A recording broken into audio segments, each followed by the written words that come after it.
¿Qué tal amigos de YouTube? En esta oportunidad les traemos otro video.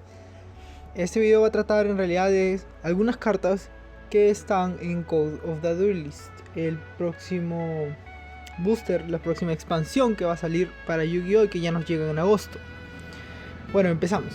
La primera carta que queremos hablar es Rescue Ferret. Es un monstruo que viene, por decirlo así, en el arquetipo Rescue. Es nuevo. Y lo interesante de esta carta es que de alguna manera juega o favorece a las personas que van a usar monstruos links.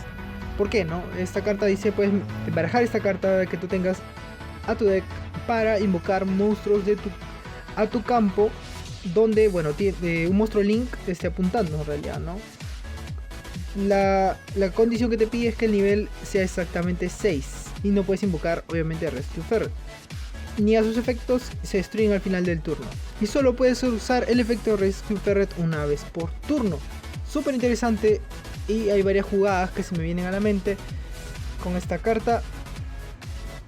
Puede ser que habrá muchas jugadas y es solo cuestión de esperar al formato Link, cómo lo van usando, si es buena, si no es buena, si es usable o no es usable, pero yo creo en realidad que es una carta que tiene bastante futuro.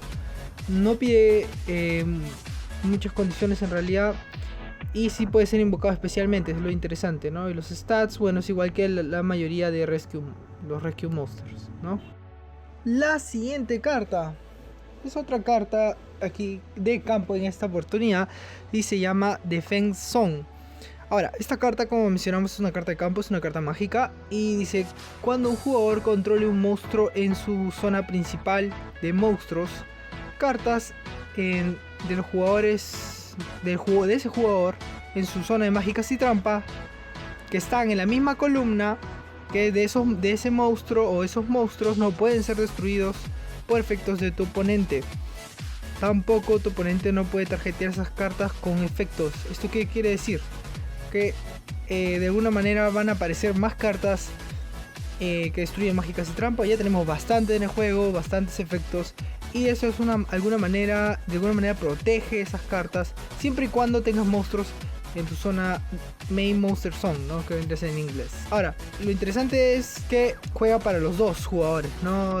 Si tu oponente tiene un monstruo y en esa columna no vas a poder destruir las mágicas y trampa en la columna donde esté el monstruo. Es interesante eso. ¿Por qué? Porque abre otro tipo de jugadas, hace pensar bastante al oponente y a ti también dónde poner tus mágicas, dónde poner tus trampas, cuál quieres defender, cuál no quieres defender, y hace de alguna manera un poquito más interesante el juego. Ok, la siguiente carta es una trampa que dice: cuando un Link Monster es invocado, destruye todos los monstruos en el campo que no están en un Link State. Esto quiere decir que si tienes un Link y ese Link está apuntando hacia una carta, está en un Link State, ¿no? Tu monstruo, no tu carta, está en un Link State, y viceversa, ¿no? Si tienes un monstruo y al costado está un Link y también lo están apuntando, eso es lo que es un Link State en realidad. Cuando un monstruo está siendo apuntado con una flecha de un monstruo Link, ¿no? También puede ser un Link apuntado con una flecha de otro Link, no hay problema. ¿Eso qué quiere decir? Que esta carta puede de alguna manera favorecer a las personas que usan Link y desfavorecer a los que no usan Link, puesto que si tu oponente no usa Link, si tiene un montón de monstruos en el campo, al tú invocar un Link y activar esta carta, destruirías solamente su campo él y no el tuyo, siempre y cuando tú tengas, digamos, monstruos que están en un Link State. Súper interesante carta, también abre otro tipo de jugadas y de alguna manera hace, por decirlo así, pensar de una manera diferente a lo usual. Es cuestión de adaptarse al formato Link y esta es una de las cartas que fomentan eso. La siguiente carta es Heavy Dust Storm. Otra carta interesante, una de las cartas que es súper, por decirlo así, interesante en la siguiente expansión. Selecciona hasta 2 mágicas y trampa en el campo, destruyelas y no puedes tener battle o el turno que activas esta carta. Súper interesante, ¿por qué? Porque si bien se parece mucho al efecto de Twin Twister, no tiene el costo de descartar. Simplemente el costo sería: no puedes tener Battle Phase el turno que activas esta carta. Si bien es un costo grande, esta carta puede ser activada tranquilamente en el turno del oponente. Así que lo hace una gran alternativa para los decks que juegan trampas, tal vez en Chain Burn, etc. Es cuestión de buscarle, bueno, un lugar en tu deck o tal vez en side deck. Súper buena. Vamos con la siguiente carta. Esta carta de aquí de los Spellbook. Si bien esta carta favorece a un deck Spellbook, en realidad favorece a todos los decks que usen Spellcasters en general. Es por eso que la incluimos, porque puede ser jugada en un deck incluso Mago Oscuro. Puede ser jugada, bueno, como ya mencionamos, en realidad los Spellbooks. Puede ser jugada, si desean, en un deck que use contadores. A mí me encanta ese deck que usa contadores. Es un deck súper antiguo con los Spellcasters, útil en realidad, y lo que hace es acelerar básicamente, ¿no? Envía un Spellcaster que tú controles o un Spellbook de tu mano o campo, excepto Spellbook o Rudra, bueno, en este caso.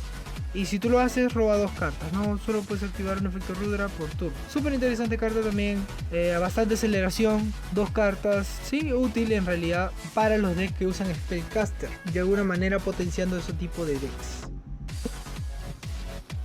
Ok, aquí está la siguiente carta, es, bueno, Back to the Front, en realidad, aquí lo tienen con otro nombre, pero el efecto es el mismo. Selecciona un monstruo del cementerio, invócalo en defensa.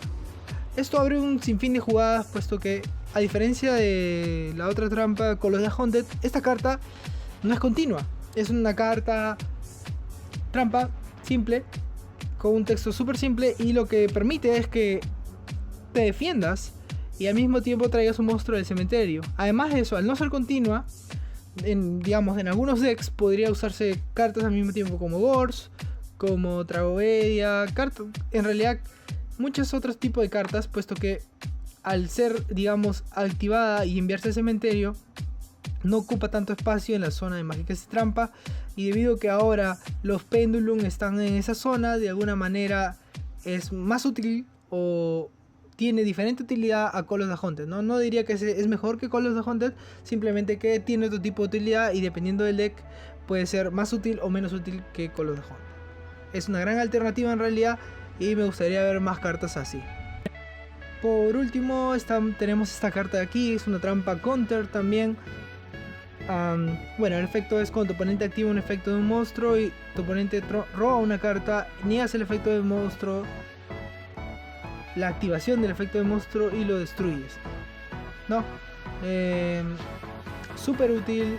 Si bien en sí regalar una carta a tu oponente no es tan bueno en el formato, puede ser de side deck y en realidad puede parar efectos de mano, y el costo en realidad, a diferencia de otras cartas, no es vida, sino regalar una carta a tu oponente. Como lo mencionamos, es una carta más de side deck. En realidad, para incluirla en el main podría ser en un deck Counter Fairy, dependiendo en realidad del deck, puede variar, pero no dejamos de mencionar que es una carta buena. Es cuestión de darle utilidad, ver en qué deck puede calzar mejor que en otros. Yo estoy seguro que mejor que en algunos decks va a calzar muy bien, y es cuestión de darle una oportunidad a esta carta. Puede servir, puede parar un Gorz, puede parar un Battle Fader, puede parar un Swift Scarecrow, puede parar muchas cosas, incluso un Ghost Ash.